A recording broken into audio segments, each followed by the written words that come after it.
In this video, I'm going to be explaining how to make a samurai hat and also a variation which will enable you to draw on the model.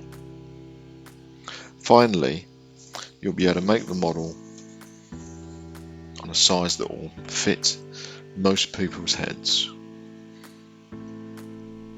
To do this final step, you'll need a broadsheet sized newspaper.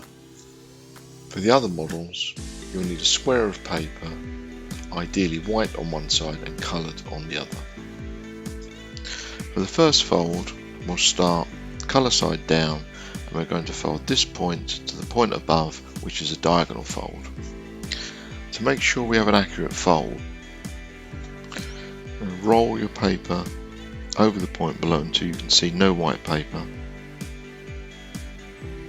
Place your finger on the point and roll your other finger down to create a little crease, holding the paper in place with your thumb, and crease and crease.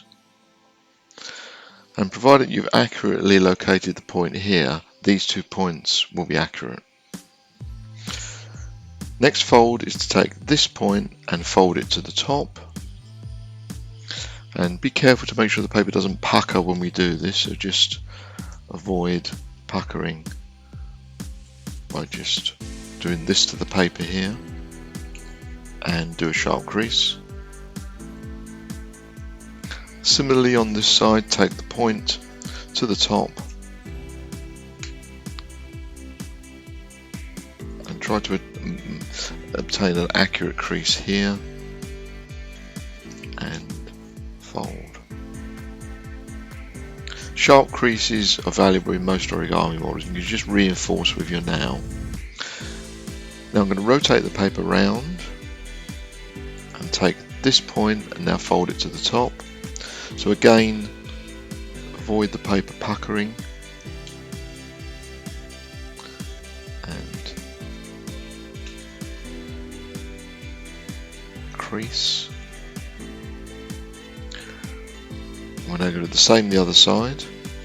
Take this point to the top, and again just avoid the paper puckering by doing that little move and crease.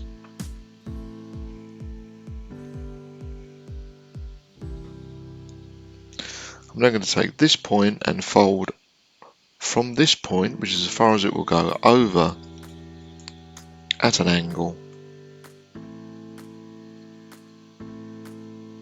Try to get this point as accurate as you can, and I'm going to aim for this edge to be parallel with this edge here, and when you're happy, do a crease. I'm going to repeat this the other side and try to make these the same. So once again, to the point, line this up,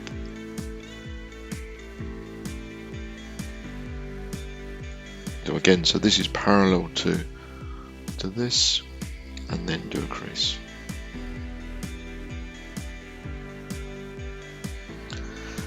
Now we have 2 layers here. We're going to take the top layer and fold it up and line it up to the center, and this is a judgment fold, so the amount is what we call a rat fold, which means right about there. So I judge the ideal place to be right about there. This is actually a locking fold, because once this fold is in place, I then take the piece below and we're going to fold along this edge and fold upwards, which locks the shape in place. So these 2 flaps now can't move outwards. So we have created a variation of the traditional samurai hat. Whilst I say created, all we've really done is missed out a last step. What this now allows you to do is draw a face here. So it'll be interesting to see what variations you can come up with. To complete the traditional hat, we now need to take this flap here and fold it inside, and this will then allow the hat to be worn. So to do this, I'm going to open out paper and tuck this point inside. And the best way to do this is just to roll the paper inside like this.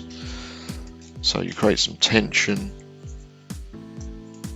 and allow the paper to crease.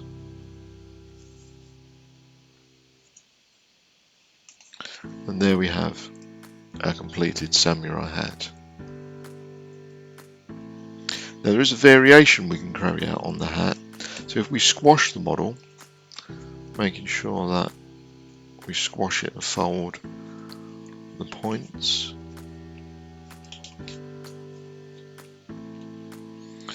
We're going to take this point and fold it up, and again this is probably a good position here to fold.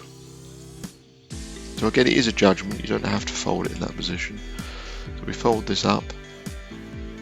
Now you can see our paper is starting to come apart here a little bit. Turn the paper over and repeat on this side, because we now have a number of layers. This is why it's starting to see the paper show from the underside. But from the front it looks quite neat. And this is the variation of the samurai hat.